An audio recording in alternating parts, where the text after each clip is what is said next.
Welcome back to an episode of I'm Glad You're Here.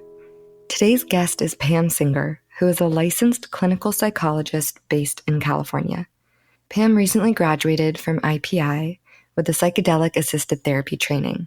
This episode is a great overview of psychedelic-assisted therapy, including contraindications and the populations that most benefit from each of the following psychedelics: ketamine, MDMA, and psilocybin. We also discussed the therapist's evolving role in a session that would include psychedelics and the pre- and post-work for the client. This is a really great overview of the current psychedelics that are discussed for therapeutic treatment, and I'm really excited for something that is very simply laid out, and I'm so grateful for Pam's expertise here. I think this episode is going to be really educational, and I'm excited for you to tune in. All right, let's get on to the episode. Okay, so getting back into our space, we had some fun technical difficulties, but we're here and we're doing it. So like I was saying, I really like to orient myself to these conversations with setting an intention so that we can just be fully present and let our conversation go where it needs to go. I am super excited to have you on today because I feel like the psychedelic space is becoming really popular, and there's a lot of conversation in the works around legality and psychedelic-assisted therapy, and a lot of hope, a lot of exciting opportunity, and a lot of stigma as well, and just unknown.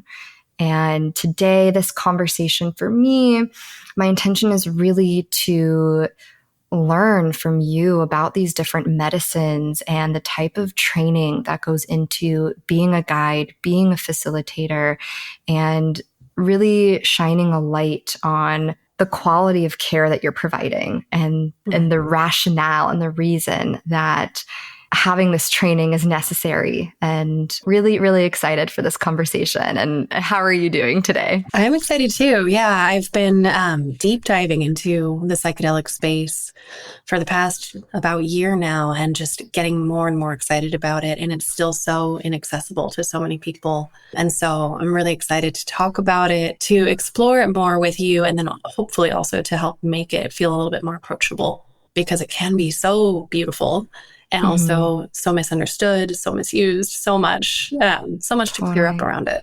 So, totally. Yeah. Thank you for helping us demystify it today. And as we ease into this conversation, I know that you're doing this IPI, psychedelic-assisted therapy training, and you also have a PsyD. So can you start with your background in therapy and the training that you're doing right now in psychedelics? Yeah, sure. Absolutely. So, yes, I'm a clinical psychologist. I got my PsyD at Stanford back in 2010, and worked at the Veterans Hospital for a couple of years during my training, worked at Kaiser. My main focus for a long time has been eating disorders and trauma. And then I went to work at a place called the Lotus Collaborative, which is a treatment center for co-occurring eating disorders and trauma, and have really kind of worked in this variety of settings where I was just seeing that it's impossible to deal with the psyche without dealing with what's going on in the body. And so expanded my training to do a lot of somatic work. I became a yoga instructor on top of it, just to help people get back into their bodies while doing this work, and took this all into private practice. Started finding myself more and more kind of constrained by some of just the limitations that you have when working in a clinic, and then continued my training. So I did some training in internal family systems therapy, which is just a really beautiful approach. And then more recently, I got excited about psychedelic. I saw a lot of the research coming out for trauma. And, the two populations I work with the most, eating disorders and trauma survivors, there's just such a sense of feeling frozen sometimes in the body, and feeling like you can understand something intellectually, but not get there, not feel what you need to feel in order to let go of the pain. So I've kind of been on this quest through my training for what's going to help us break down those barriers. You can throw all the tools in the world, but if a person doesn't feel safe, it's hard to open. So I went into IPI, the Integrative Psychiatry Institute, has a beautiful training that trains in ketamine, MDMA, and psilocybin. And it's based on all the research and really helps develop facilitators to take people on psychedelic psychotherapy journeys where it's not just using the medicine, but integrating it with therapy so that they can really maximize their benefit. And it's been a beautiful experience. Wow. Yeah. Thank you. Thank you for that. And so it was in reading about the psychedelics and the research and trauma that you're like, oh, this might be a way to help my clients feel safe in their body and reintegrate and connect with themselves? Yeah, it was a combination of reading the literature. I think I also saw on Netflix the How to Change Your Mind documentary. I'm not sure if you've seen that. It was such a great, such a great synopsis, and it's a great book as well. And then I had a few of my own experiences with psychedelics that felt very healing, but I hadn't kind of tied it to a legitimate therapy practice. And so I think between those three factors, it just kind of clicked and made sense as maybe this is something I could use to, when we hit those walls, help take it to that next level. Got it. And so out of curiosity, is your goal to have kind of a combination of talk therapy and like utilize psychedelics when you find that necessary, or is it to shift into that for severe cases? How do you kind of see your future with it? Great question. It's definitely a combination. Not everybody is interested and not everybody needs it. Frankly, I think everybody, just like with therapy, everybody can benefit. But really, people who tend to need psychedelic-assisted psychotherapy more are either dealing with something that feels treatment resistant and isn't responding to other forms of intervention, or it's kind of more on a psychospiritual level, whether they're grappling with something about self-forgiveness, compassion, some of these areas of making sense of their own mortality that just can't be talked through as easily. So yeah, it's a combination. Some people won't want it. And then some people want a combination of psychedelic-assisted therapy and talk therapy. And then there are certainly people who just really want some short-term interventions to be guided as they do the psychedelic work and don't want to do therapy in an ongoing way. And that's occasionally appropriate if they've already done a lot of their work. And so, yeah, there are a lot of options to do with it. Yeah, I see even just in this brief discussion how psychedelics have an opportunity to really shake up what we know about talk therapy, whether it's supporting it, whether it's kind of this one-off support, kind of inviting different combinations as the therapist or the client kind of finds they need, and kind of being able to select different avenues to explore. But it's a different way of thinking. And with that comes its own, I know everyone wants their hand in what's going to be the next big thing. And so kind of trying to capture it and condense it is challenging. I feel like asking all these clarifying questions before we dive in deeper. For example, as a guide, as a facilitator using psychedelics in practice with clients, are you also taking the medicine? Or does it depend on what the medicine is? Is that also case by case? So in session itself with the client, you mean? Yes. Yes. No. So in session yourself with a client, you would not be taking the medicine. It's really, really important to be fully present, fully stable, fully grounded, and have a foot in each world. And so what that means is being able to do a lot of meditation and grounding practices before, and then we're trained to stay deeply, deeply attuned to what's going on in the other person's mind, body, to watch their breath, to watch their body, to notice kind of the micro movements. And so if you take the medicine yourself, you're kind of on your own journey and can't as deeply attune to their journey. Some people do that who aren't trained facilitators in my program. I know that I've gone to ceremonies where they take a small dose of the medicine because they say it helps them enter into that realm. I think if it's a microdose, that's fine. But I think if you're trying to do kind of the full therapeutic practice, it's important to stay really able to attune to everything happening in the moment. And this medicine, while beautiful, takes you to another realm where you can't be as tuned in. That makes sense. And I was just thinking that as well. Like, to me, this is why it sounds different than ceremony, because oftentimes you'll see the person holding that container is also part of the experience, whether they're taking the full dose or part. And that's why it takes not only training, but I know IPI, they only allow clinicians and they only allow people that have been in practice for at least like a couple years, because they want you to have a background, a training in working with clients before diving into this. Right. Yeah, that's right. And, I think to that end, there is a certain thing that happens in therapy in general. Everyone has this ability to attune to another, but people who are trained practitioners have this kind of larger ability often we all have mirror neurons, and this ability to feel what the other person is feeling. That gets heightened in the room with psychedelic psychotherapy, regardless of whether you're on medicine or not.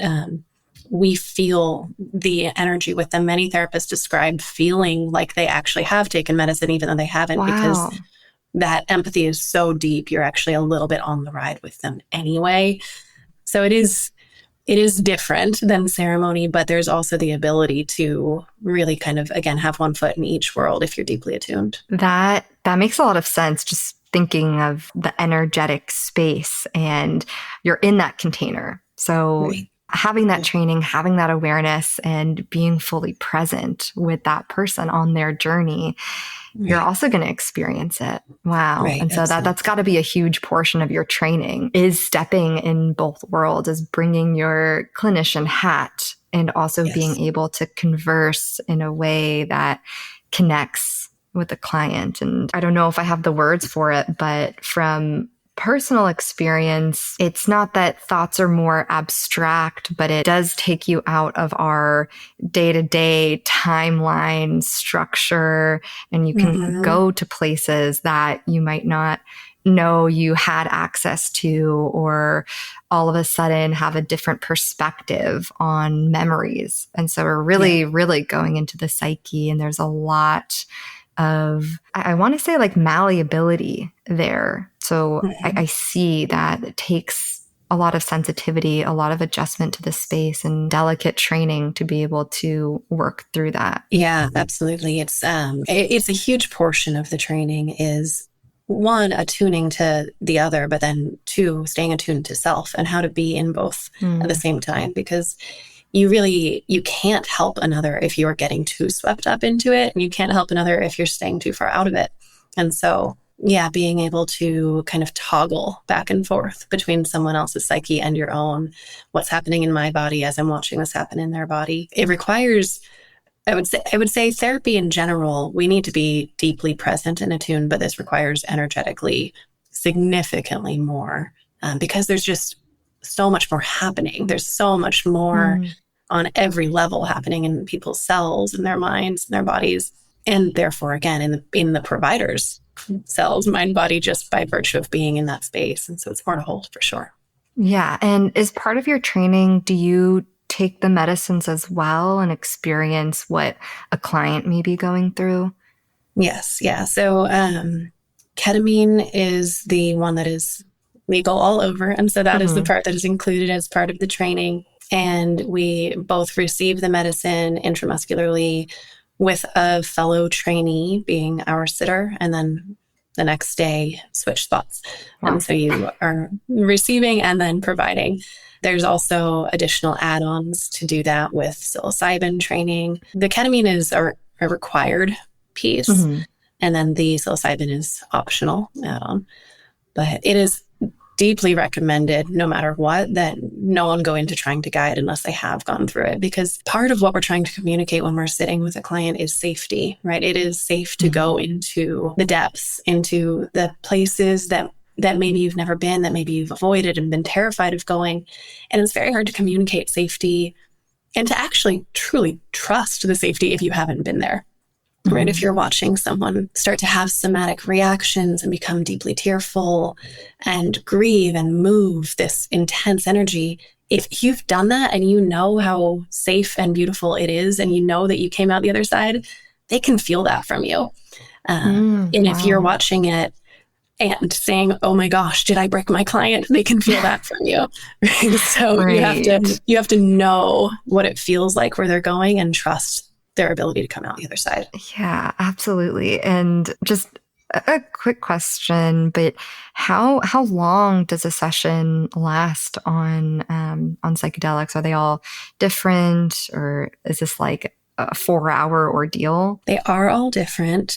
So ketamine is kind of the shortest acting of the different ones that are currently being used in practice. A session for ketamine might be two and a half hours, depending on the clinician. And only about 45 minutes to an hour of that is spent kind of on the active journey.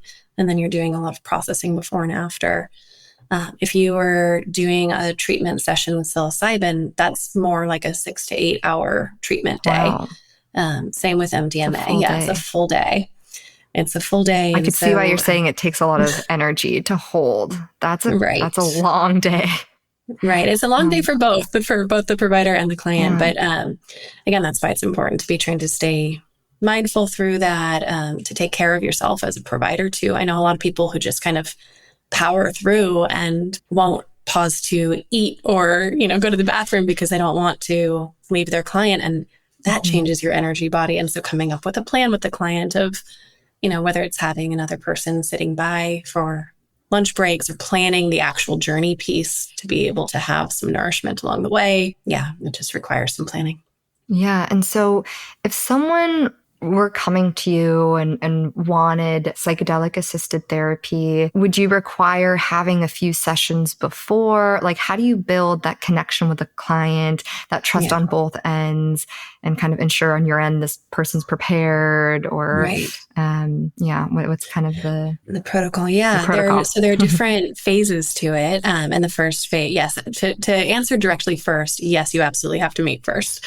We don't go straight into providing the medicine, but the first step is an assessment, right? Because not everyone is appropriate. And so screening their mental health background, most people can benefit a lot, but there are some rule outs, active psychosis or history of psychosis, meaning they may have had delusions, hallucinations, lost their grip on reality.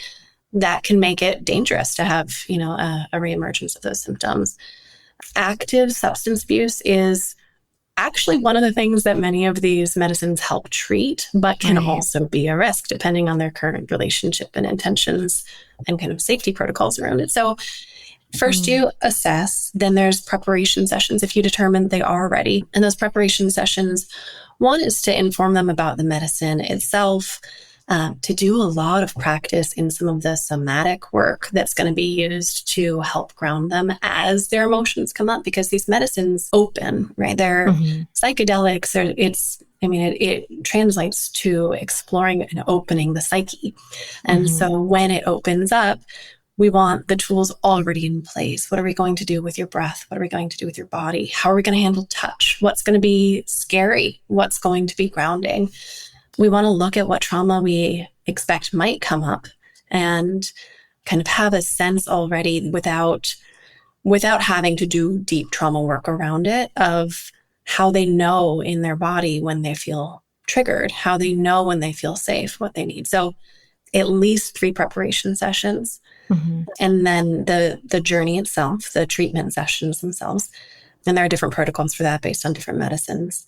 And then usually after that, there's at least one integration session. That would be at the bare minimum. And that would be if they already have other work that they're doing. But assuming that I am their treating provider in an ongoing way, then integration is multiple sessions afterward. I have this curiosity, just thinking of talk therapy today. And let's say someone's on medication, they have a psychiatrist that provides the medication, and then they have a therapist that they speak to.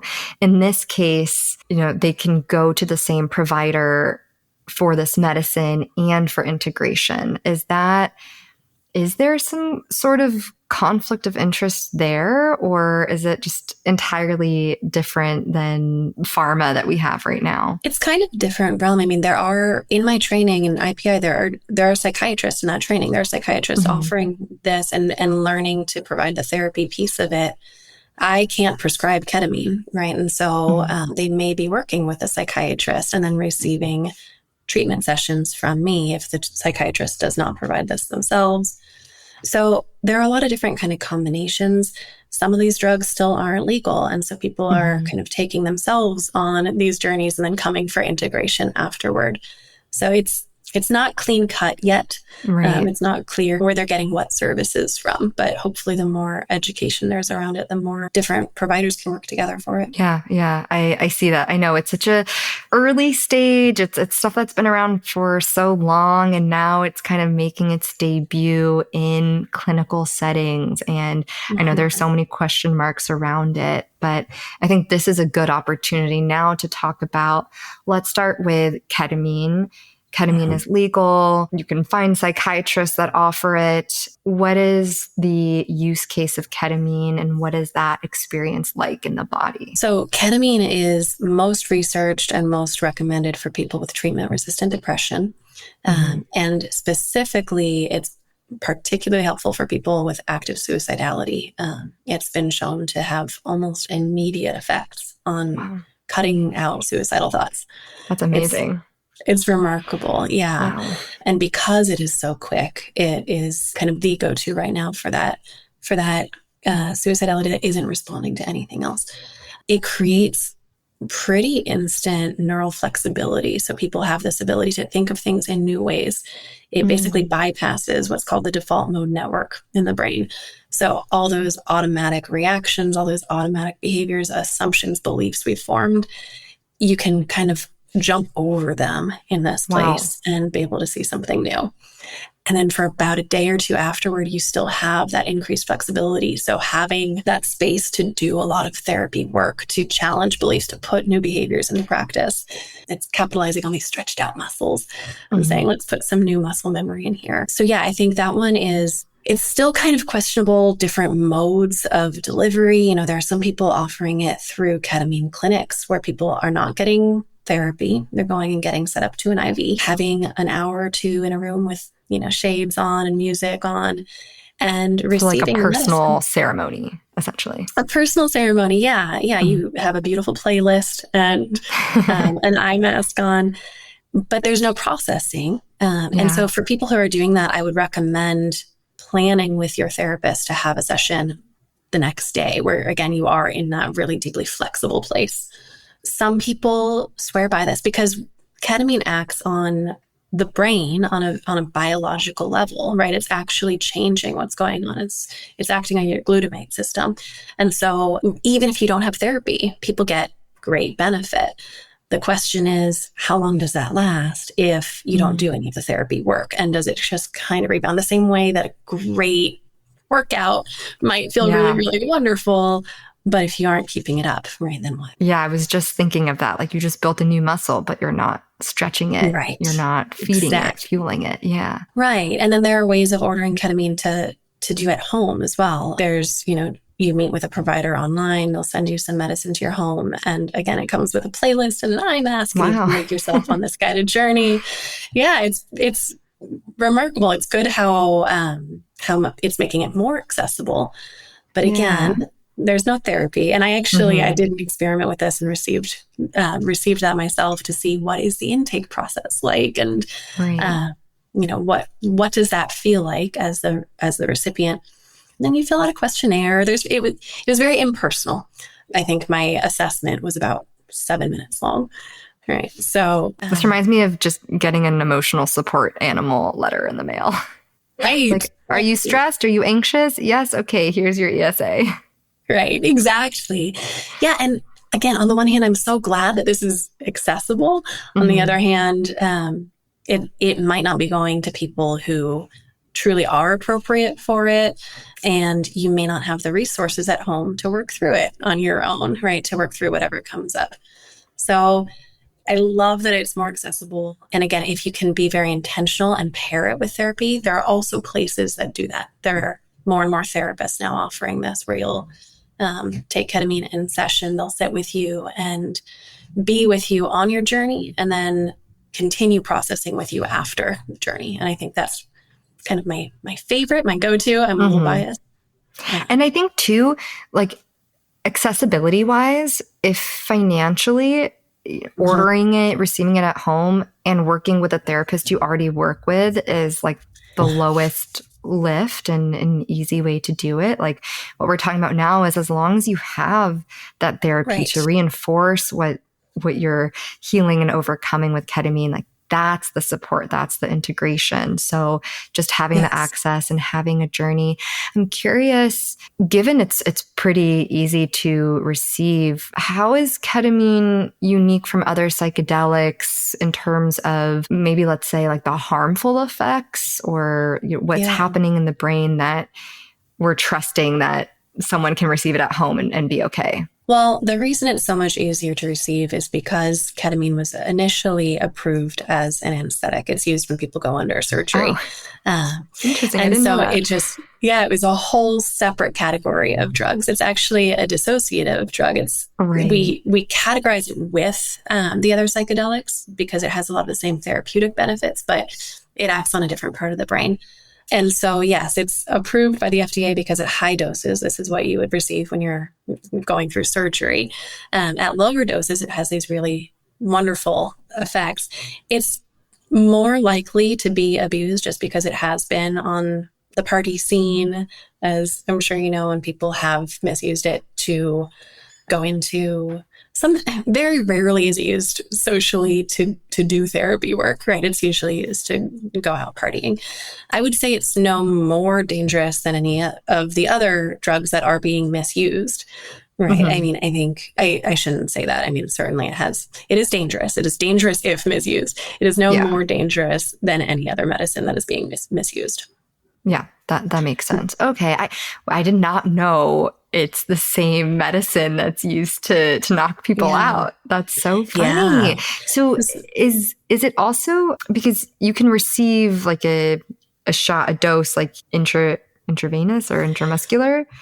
Yeah. Can you also take, so you can take like a capsule or something? Yeah. Different modes of delivery. What are called troches, which are kind of like little lozenges that you swish around in your mouth, is usually what's given to someone at home. There's also Spravato, which is the only type that's actually FDA approved for treatment-resistant depression. Everything else is being used off-label. But Spravato is a nasal spray that can be prescribed for treatment-resistant depression. And it's actually S-ketamine. It's only half of the ketamine molecule.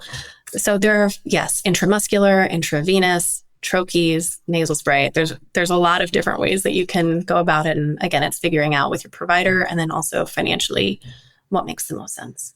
Wow. Okay, cool. So I feel complete with this bubble of ketamine, but I'm curious if there's anything else you want to share on that before I ask about other realms of psychedelics.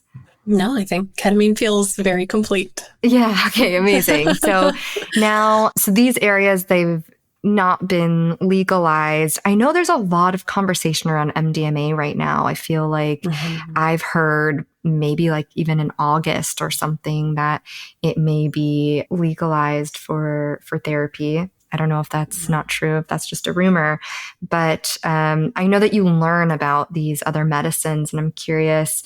Let's talk about MDMA and that's and its therapeutic effects. Yeah, and the dates move a lot. MDMA is in phase 3 of its trials, which is really wonderful and very promising. And it's actually been mostly studied specifically with PTSD. So tremendous benefits to be used in therapy with PTSD. MDMA acts by essentially flooding the brain with serotonin, but also dampening the amygdala, which is known as the fear center of the brain. And so when people have this open-heartedness, this self-compassion, and this dampened fear response, they can go into looking at traumatic events, re-experiencing trauma that they've been through. And usually when we go toward trauma, when we think of trauma, if we can think of it, because a lot of times we don't think of it, we dissociate from it and cut off from our bodies and minds completely. But often when they do think about it, they go into such fear, contraction, shame, guilt, that everything in their body kind of shuts down, right? And this can be deeply, deeply harmful to the self, to the psyche, to relationships. But when you're flooded with these loving experiences, with this softness, and you don't have that fear reaction, you can go toward those memories with compassion, with forgiveness, with curiosity, and let the body kind of put it where it needs to go in its filing cabinet of, okay, this happened, right? This happened. This is part of me. This is part of my story. And now I can be back in the present, because PTSD is essentially a disorder of not being present. It's the brain kind of not acknowledging that you are anywhere else because it gets trapped in the unsafe position by not having been able to complete fight or flight. And so when we I see. It's like are stuck. able, it's stuck. Yes. It's so intense. It's so flooded and we can't complete fight or flight. So it keeps replaying it. It doesn't know, your body doesn't know that time has passed. Your body is still living in the past. And so when we can then go visit these memories, see them, experience them, feel them, sometimes complete fight or flight, right? That might look like doing physical movements in a therapy session, pushing against a wall, throwing a pillow, right? Actually expressing and emoting and letting the body complete, crying, shaking, whatever it can complete it. Then suddenly you can come back into the present. And it doesn't make this memory go away. It just becomes part of your story instead of something that you're still living in. That's so powerful. Thank you for that description. I kept thinking like, wow, there's so much happening somatically. And then that's exactly what you said. Like your body gets to complete the cycle. It gets to live it and let go as if it's happening right now. And yes, maybe you can still recall it in your day-to-day life, but the impact is so much more minimal because your body got to, just like a dog or an animal that kind of just shakes it off after, it's like it got to complete that cycle. Our bodies are designed to complete and move forward. And I love that you mentioned the dog, right? That in nature, when animals go through traumatic events, they don't get PTSD because they shake, because they release. We not only store everything in our bodies because our silly little prefrontal cortex says it's unsafe to show this level of vulnerability, right? Without our choosing that. But also because we often don't have the support or the resources around, because we have these egos putting meaning onto it and saying this was my fault. That animals are so lucky not to have that ego part, right? So it makes life fun. We get to be human, but the pro human, con trauma. Thank you for supporting the human side of it. Yes. Yeah. So we are meant, though, in our natural state, we are meant to complete and release traumatic events. Traumatic events are going to happen, but giving yourself permission to look at them without the shame and fear can allow them to go to where they need to be. And curious about repressed memory. And is MDMA a tool? Because we're talking about like, there could be so much fear that someone can't even fully recall. So is this an opportunity to see it completely? And again, bringing in that love, that compassion. So now it's, my body is not afraid. So all of a sudden I can see this trauma fully and I can make peace with that in the body. So that's happening as well. Yes, that can absolutely happen. And that's part of the preparation sessions too, right? Is preparing people for what could come up. Sometimes it is possible to have traumatic memories that you don't consciously recall manifest. Knowing how you would cope with it if that does happen. You are in a much gentler space on the medicine. So usually if repressed memories come up, it's okay on the medicine. What can happen afterward, and this is actually very common after MDMA treatment, is contraction, right? After the medicine has worn off, oh my God, now I'm left with all this memory of what I just recalled and this vulnerability that I just shared this all with this therapist and I said it out loud, and that can come up. And so doing a lot of integration immediately after. With MDMA, there's a session the next day to kind of work with the anticipated contraction that can happen and reopen again, and then try to call back that compassion without the medicine's help the next day, which is certainly doable with the right support, but it is a risk.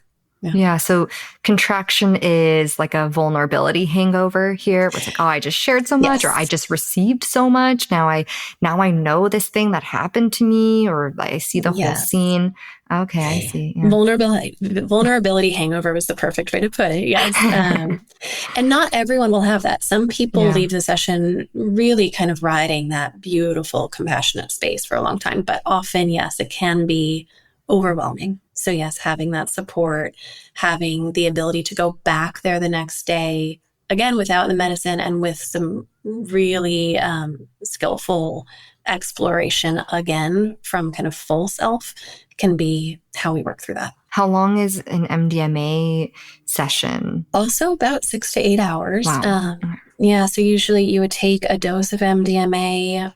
Usually we would start it around 9 a.m. in the research studies. That's what they're trying, so that you can have a full day and get a good night's sleep, because it does have effects of waking people up, disrupting the circadian rhythm that we can bypass if we start early on.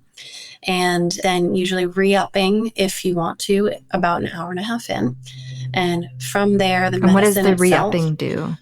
So the re-upping, you would take another dose that's about half of what you took the first time, just to prolong the effects. So the effects itself, it might last 1 or 2 hours, depending on the person, the dose. So if you re-up now, we're making it last closer to 3 or 4 hours. Okay, because that's been studied, like a 3 to 4 hour journey. Yes. Yeah, okay. That's what the research is showing, is around 3 or 4 hours. And then you're staying in therapy, continuing to talk as the medicine wears off, because we want, it's also part of not having as much contraction, right? To be able to work through that live. And then in the research studies, people are spending the night at the clinic, getting good night's sleep, and then having therapy again the next day. That's really beautiful. That's really cool. And I do remember the question now, because we talked about getting flooded with serotonin. I know that at least MDMA as a social drug has been known to have a come down. So does that happen in the therapy practice, or are there like supplements or assistance to kind of reintegrate and feel steady? I asked the same question in my training. And, the research shows that actually that isn't happening in the research studies. That that depression that people describe after the serotonin flood happens isn't happening in the research. So some hypotheses are, one, because people, when they're doing it kind of out in the world instead of in therapy, don't necessarily have the resources or proper preparation to deal with what emotions might come up. They may not have the support afterward. And then also, usually people are taking it late at night, which is much more disruptive to the to the circadian rhythm. And our circadian rhythm doesn't just regulate sleep, it regulates mood too. And so when we start it earlier in the day, we can bypass that. But there are supplements that people can take. I have a whole fact sheet of it. There's, very specific, and I have it actually. It's in front of me on my desk right now. But I would say there's at least 13 things here, right? That's if you take vitamin C 5 hours after MDMA, and then N-acetylcysteine before and after, and then acetyl. There's a lot. It's like all things you can find at CVS, right? It's like vitamins and supplements. Yes. Yeah, so it's all like natural things. It's not another drug you're taking. It's no. It's all natural supplements to support. But again, most people aren't reporting any of this mood come down in the research. Wow, that's really cool.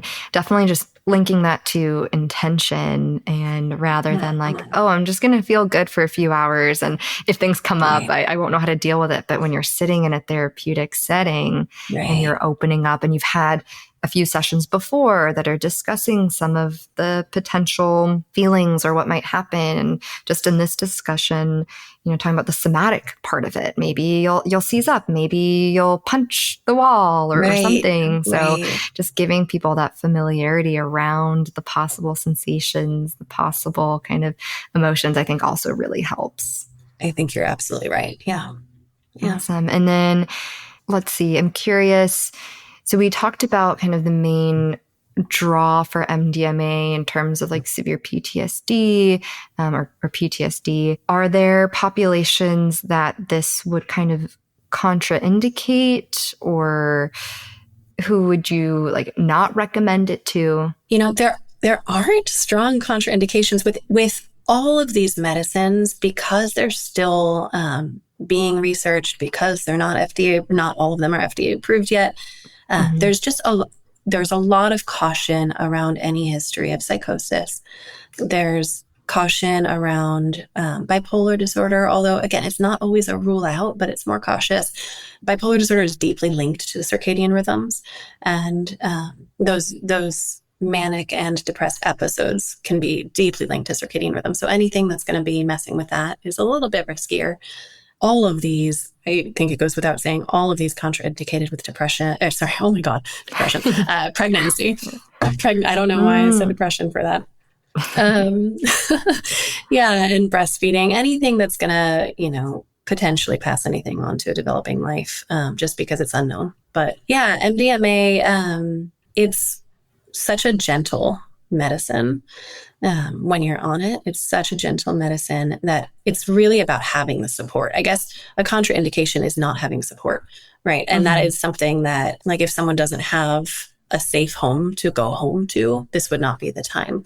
If someone is still in a harmful or abusive situation, this is not the time, because it can actually, that contraction can be unsafe if someone's going home to a place where they're kind of being reinforced out of the sense of love and safety.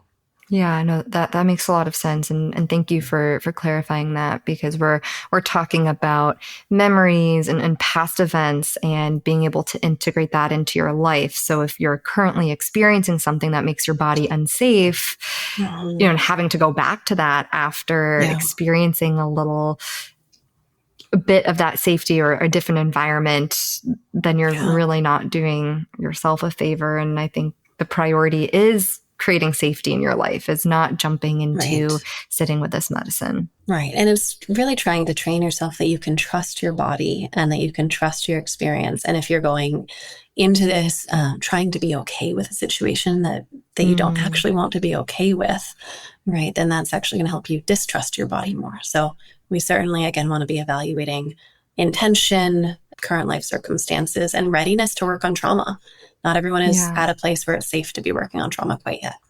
Yeah. And then when we were talking about ketamine, I loved that visual that I got from your description. Like, you just surpass and your brain is really kind of spongy and ready to receive more. Does that happen with MDMA, or is MDMA the focus on just like a loving, compassionate perspective? Yeah, it is shown that MDMA dampens the amygdala, and that result does last for a little while after session. More in the it doesn't turn it off, right? It doesn't mean that we're not going to have fear responses. It doesn't mean that you don't have your reactivity. But for someone who has an overactive amygdala, it can kind of stay in a more neutral space for a couple of weeks. And then if you're doing that therapy, our brains are plastic. Our brains are able to be changed if we continue practicing new things. And so if you stay in therapy, if you continue working on this self-compassion, this lower fear reaction, you can continue to change your brain. But the medicine does not do that without the therapy, the way that it may do that a little bit more without the therapy with ketamine. Got it.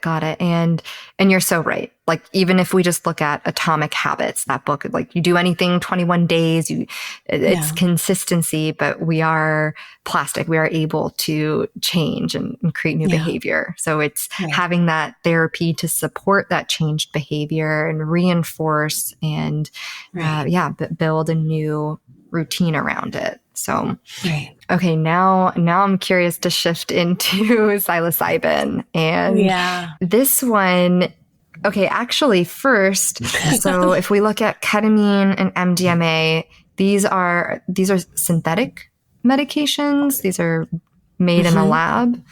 Right. And then psilocybin is a mushroom, is fungus. And so, although what's being researched is actually a derivative of it created in a lab, right? Okay. And then not. It is the same compound, but it's often not the actual mushrooms themselves being given, and they're studying the ability to give it to people in pill form. Okay, so all the information that we have from research is from this lab created psilocybin. Not all. Okay. There are labs that are working with the raw mushroom, but much of it and much of pharma is interested in that part of it. So I guess my first question, because there's so many names and strains and microdose, macrodose, all of that, to just simplify, is there one strain of psilocybin that is being studied or that mimics a certain fungus, or is it just any psychoactive component in mushrooms?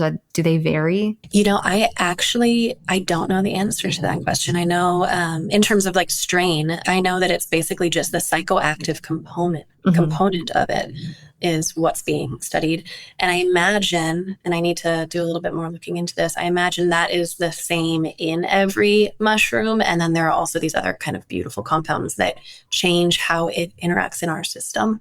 But that kind of that root compound is the same in all of them, which is what makes it psychoactive.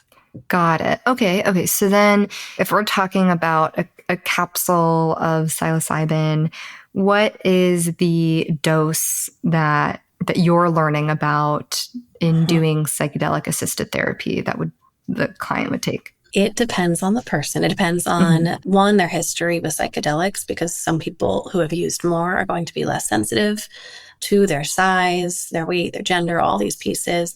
I would say usually in the research, they're studying between the 2 and 3 gram mark with people for kind of the active journey.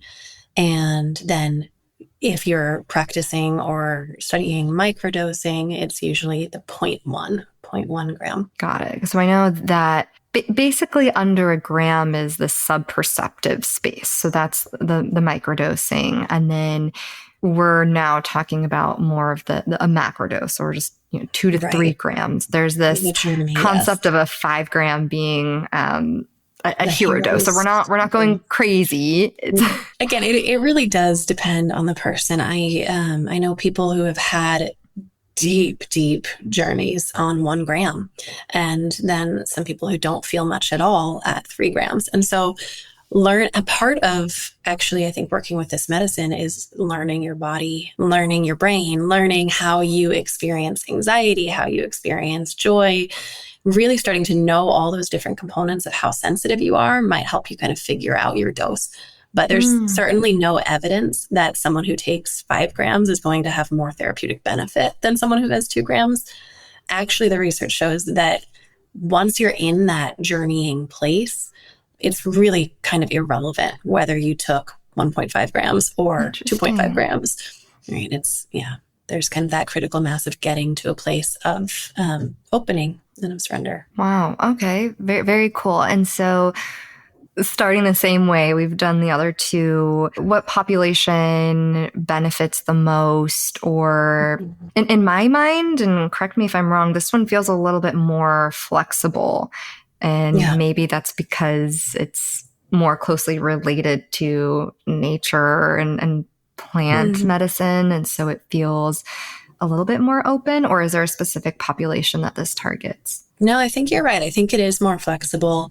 Much of the research has been in end-of-life patients who are kind of coming to terms with a terminal diagnosis, so grappling with existential and mortality-based feelings and depression related to that. And so this has been studied with depression. It's been studied with substance abuse and has actually been really quite powerful in overcoming addiction. There's some research with anxiety. There's some research with PTSD. So it is more flexible. Frequently, it's depression, trauma, and end-of-life care that we're looking at the most. So what's happening when someone takes psilocybin? Where does that kind of impact the brain or body experience? So psilocybin works on the 5-HT2A receptors, which is part of the serotonin system. It's all happening in the prefrontal cortex area. This is a much more kind of psychospiritual drug than some of the others, I would say. And people tend to have often what's called ego dissolution when they're on this medicine. So that experience of becoming one with something bigger, that experience of the I kind of disappearing. And that can happen for some people very somatically. Sometimes there's a lot of somatic release. Sometimes it's very still and quiet and it's all happening inside. This is just such a personal journey for people. But really there is this kind of combination of letting go and going toward. So letting go of control and working on the serotonin system really helps with that opening, that surrendering.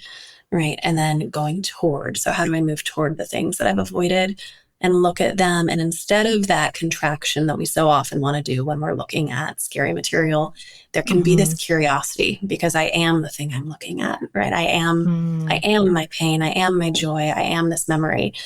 We kind of merge with it in a way that allows us to open to it and learn from it a little bit differently.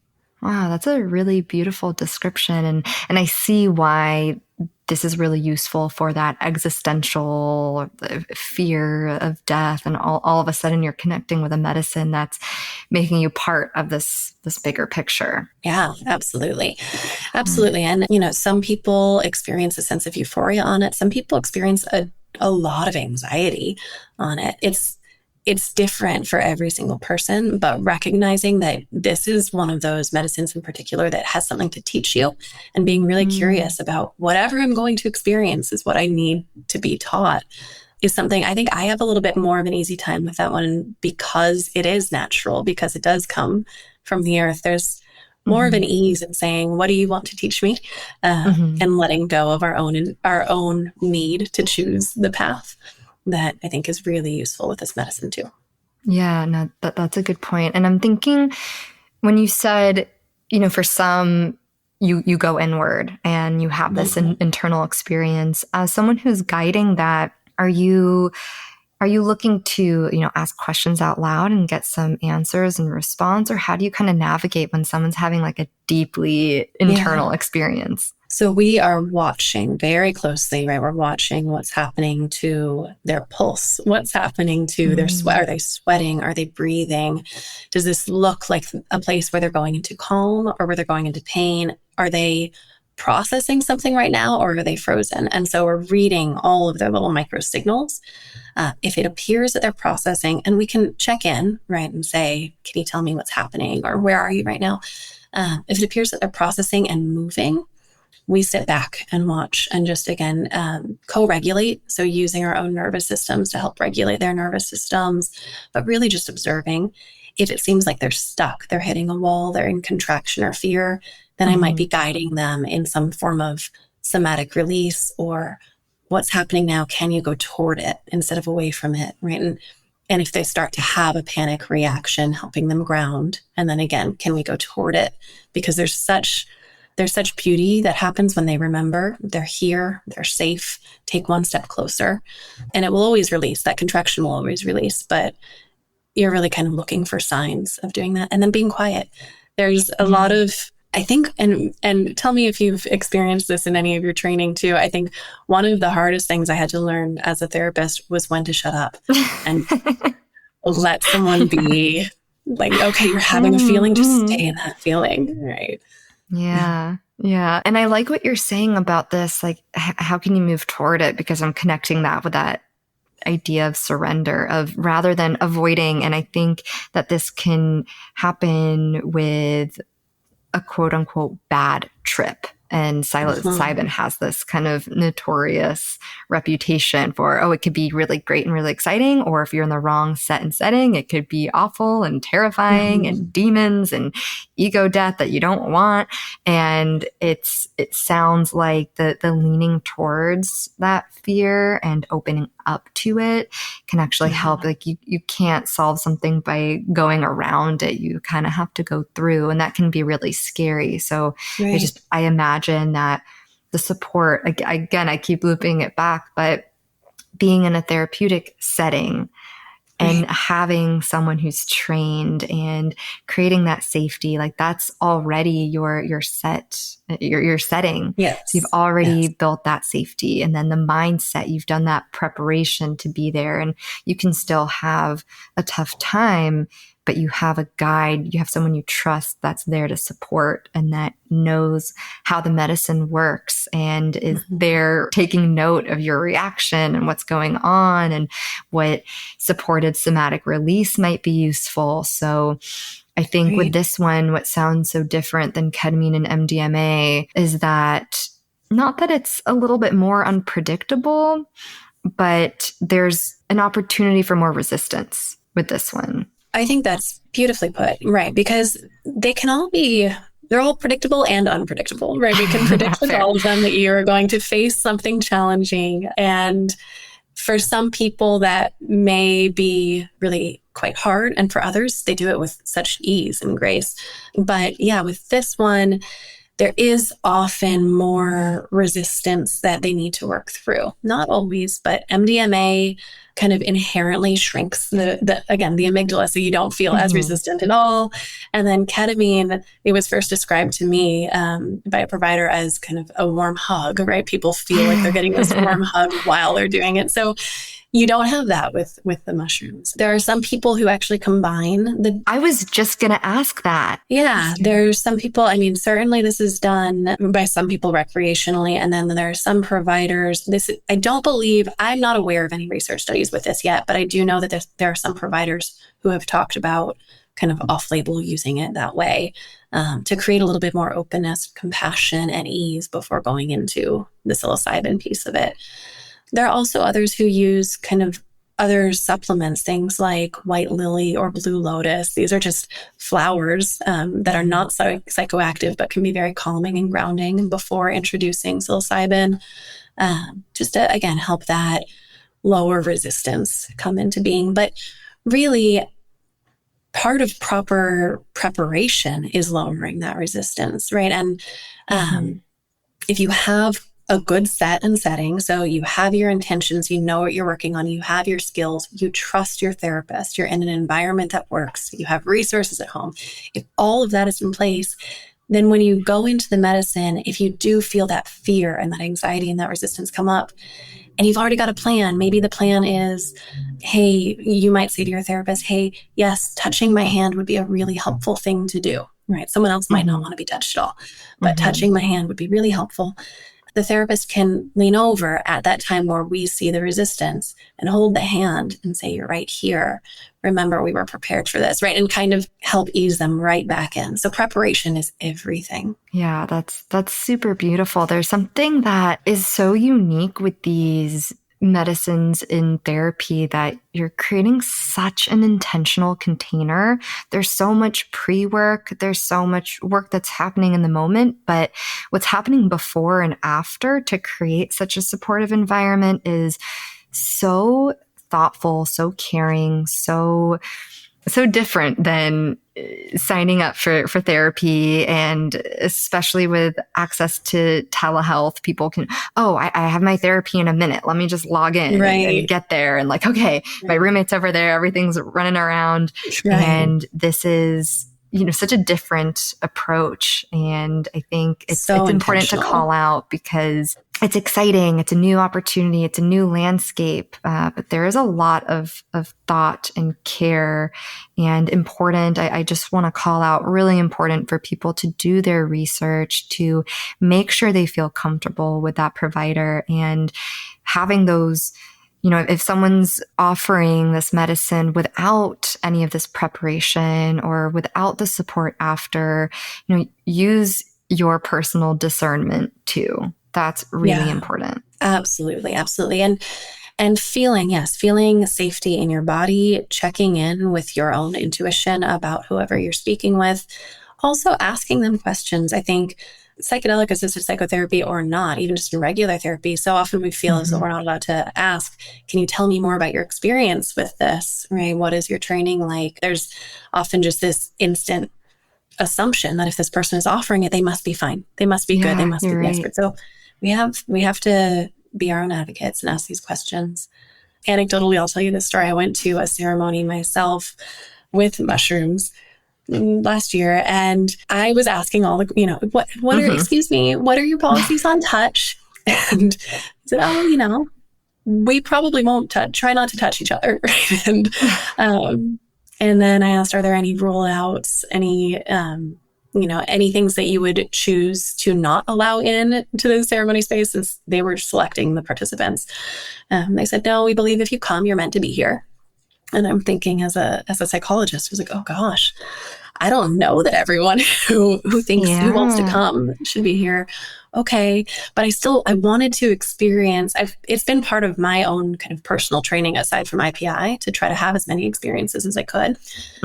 And in the middle of my journey, one of the facilitators tapped me on the arm and said, I'm so sorry to bother you. We're ordering Jimmy John's. Would you like some Jimmy John's? You're kidding me. That's so weird. And I was so confused. I was deep inside dealing with, childhood wounds. My God. And you're like, Jimmy John's? well, what is a Jimmy John? And so, for me, I tell that with some humor because I found it kind of funny after the fact. I went with a friend who was like, that was a terrible experience and that was traumatic for her. And she took a month or two to bounce back from it. Wow. Yeah. So just it's important that we be really, really cautious in what this can be so healing and so beautiful, but it's powerful medicine. And we want to be thoughtful of what we do with these beautiful mind bodies of ours and where we try to seek our healing. Yeah. Yeah. And now I feel like sharing. I also went to this group mushroom ceremony, and something that I was really intrigued by, because I had been to other ceremonies where you're kind of just in this group and people float around more freely. And this one was with a blindfold, a blanket. We're all sitting in the same space, but in our own mini containers. And there were a lot of moments where I wanted to take off my eye mask. I wanted to journal. I wanted to talk to people. And I was able to sit up and journal. But something that was really frustrating was the facilitators weren't available to talk. And I'm like, I really process things by talking. I mean, I'm doing a podcast. I love to talk. So to me, I felt really stunted in that moment. And fortunately, it wasn't a traumatic experience. But I also noticed that the facilitators weren't quite able to hold the space that well. And my friend, we became friends after ceremony, but she had a really, really hard experience and definitely needed more support. And being in that space, you can hear when someone's crying and having a really hard time. And we're talking about how this particular medicine connects you with everyone, then there's this whole piece of compassion and we want to support. So there's so many nuances. And I think what's so cool with this preparation piece is you can kind of discuss what feels good to you, what feels good. For me, I was already kind of hesitating to be with a blindfold for so many hours. I'm like, but I want to get up and see things and talk to people. So just having those conversations too, to create the best setting possible for you to do this work. Absolutely. And, I think that staying with the blindfold on, it can be incredibly uncomfortable. There are some people in my training who have been resistant to doing that with the ketamine. We have to have the blindfold on. But I want to be in nature. I don't want to be in a room with a blindfold on. But talking about, the benefit of it, though, right, is nature is so beautiful, but it can be so distracting too when you're trying to go deep. But what will you do if you're feeling disconnected? Because that's really what it is, right? I don't want to feel like my energy is stifled. I don't want to feel contained. I don't want to feel alone. What will I do with those feelings if the therapy is really going to benefit from me staying inward? How can we deal with those feelings? And so there's just so much to sort through. Or it might be I need a nature break in the middle and then I need to go back inward. Right. Yeah, a pause and then dip back in. And I'd love some clarification here too with psilocybin. Is this researched? It feels like moods can change fast, or you can kind of experience let's say anger. And then be really happy 90 seconds later. Is that part of the process too? Things kind of change a lot faster, it seems. Yeah, they certainly can. Again, it depends on the individual and what they're currently dealing with. Set and setting means mindset too, right? And so if we're in a place where we have a lot happening inside, we might be toggling through all of those things inside quickly. If you're in a pretty safe and stable and solid place in your life, you might have less toggling in one journey. But yes, certainly there can be that rapid fire through different experiences. It can also be very musically driven. So music is always a part of these journeys. It moves energy in us and it can direct mood quite a bit. And so actually on a properly kind of curated therapy session, you're going to have an intention of calm, gentle music at the beginning, and then we build and get to very intense music that moves a lot in your body. That means if you have anger inside, anger might come up. If you have anxiety, anxiety might come up. If you have euphoria, that might come up. but it's going to be intense. And then we Yeah. come back down in the music. And so music kind of directs that very sensitively with mushrooms. That is so cool. Thank you for adding that piece on music. And I think that's why, you know, these medicines have been popular at festivals and music, because there is that connection to the vibration. It resonates with us internally, and then we're kind of matching that. So, and that just gets enhanced with these medicines. I want to ask, there's a lot of medicines out there. There's a lot of different plant medicines. There's ayahuasca, bufo, there's all these things that we haven't touched on. I'm curious, in your training, in your own curiosity, or in your own understanding, why are we starting here with these three, with this MDMA, ketamine, psilocybin? Do you see a future in which ayahuasca is introduced, and hape, and all these other, you know, ritualistic plant medicines that have been around for a while? Yeah. Oh my gosh. Such a good question. Such a multi-layered response. It was like a loaded question, so take it however you want to. Yeah. I mean, I think part of why we're studying these to begin with, one is the mechanisms of action seemed, I think, the most accessible for the researchers to study, right? They know the serotonin system well. They know the 5-HT2A receptors. Ketamine was already legal and already showing some of these responses. So we wanted to go for, and MAPS is really kind of who's at the helm of bringing this into the research. We wanted to go for, what can we get out there? What can we get to people that's going to be the most accessible? And these were kind of the most accessible. Then there's also respect for indigenous cultures. And there are so many of these drugs that have been used for centuries, but we are at such risk, and we're already at risk of this a little bit with psilocybin, but at such risk of kind of misappropriating something that they have been using and kind of missing out on so many of the cultural impacts and nuances of the medicines. And so I think there's a lot of fear, maybe not fear, but respect, reverence, kind of causing us to stay away from certain medicines for now. I think there's a little bit of political need to challenge the drugs that were most impacted by the drug war, just to kind of reduce some of the stigma that was so damaging to all of psychedelic psychotherapy. So there's a lot. There are a lot of reasons that we're starting here. But MAPS has been such an incredible organization. And I think them picking the ones that had the best likelihood of getting something out there to people most rapidly was kind of the reasoning behind it. Yeah, that makes a lot of sense. And I appreciate the note on what feels like the challenge here is we're talking about ceremony settings, and a lot of these date back hundreds and hundreds of years. And I've been part of different tribal communities all over the world. And so there's, you know, a deep respect for that. And there needs to be, where this understanding and where these, you know, medicines have been utilized and passed down like generations. And there's shamans and there's healers of these communities that have connected with these medicines in so many ways. And so just calling that out, that we're talking about the therapeutic setting, clinical setting, how these current drugs and medications have been studied in clinical settings, and not that it's stripping away from a group ceremony, but it's a different use of these medicines. And that's not to negate everything that's out there. Like you're saying, it's just, where can we start that is respecting what's been done and known, and what we have access to, and what we can trust because we know what happens on a biological level.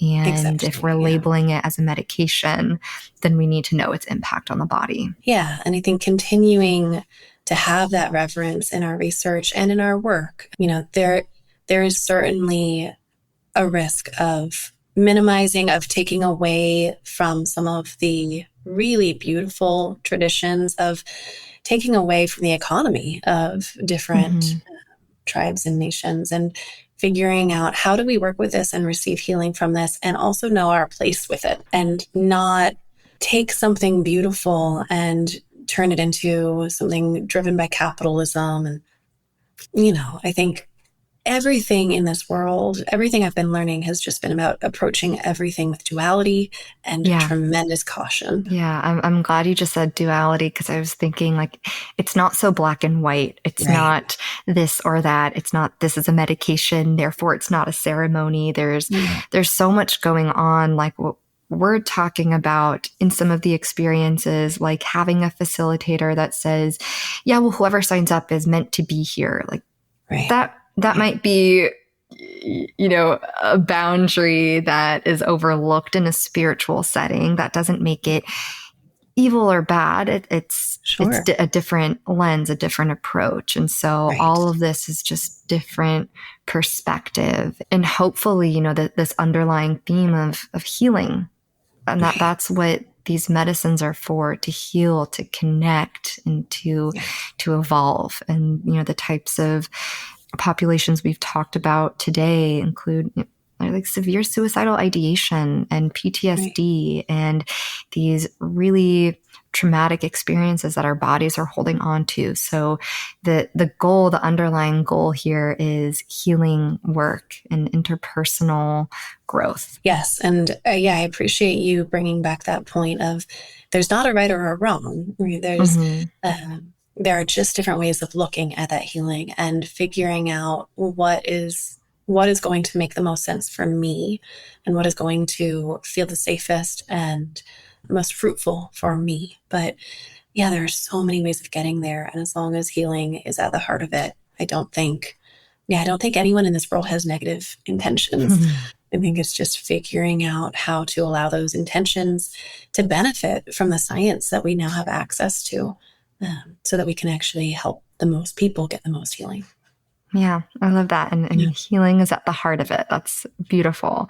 And I really, really appreciate this conversation. It's so clear the dedication that you have to learning about this and coming from a heart-centered approach, and the personal curiosity, the personal dedication to understand what the client is experiencing, the training you're doing. So I'm really, really grateful for the healing work that you're doing and the educational background that you're getting for yourself. Thank you. Yeah, I think that's one of the gifts of our trade, right? Is that you can't help but heal yourself along the way if you're really, if you're really interested in it. So it's been such a pleasure speaking with you, and thank you for putting information out there. Oh, well, thank you, Pam. It's so great to connect, and just continue. I'm so excited for you. When does the program end? Officially, it ends in May. So next month. Yeah. Oh my gosh. Okay. So you've done the things. I've done the things. Yeah. And have already been doing some sessions with people along the way. So it's been really, really beautiful. And I'm excited to be doing more and more of it. Wow. Awesome. Well, where can people find you, connect with you, get in touch? I feel like I'm one of the only people out there still without an Instagram page, but I have a website. So it's no Pamela TikTok, no TikTok, no Instagram. No, I will say part of my healing has been staying away from social media when I can. But no, I think actually it's been a lot of fun to connect with people that way too. It's just not so much my own media outlet. My website is how people can connect with me. So it's PamelaSingerPsyD.com, PSYD.com. And maybe you can link my contact info in the show notes. And that way people can always shoot me an email. Awesome. And then just for clarification, you are licensed in the state of California? I'm licensed in the state of California, and I have kind of a provisional license in Arizona as well. Cool. Okay. Awesome. Well, thank you for that. And again, thank you so much for the comprehensive overview and really packed with knowledge, and also really appreciate the personal touch and the connection with each avenue we explored. So thank you for being open. Yeah. Thank you so much. It's such a pleasure speaking with you. Yay. Alrighty. Bye-bye. Bye.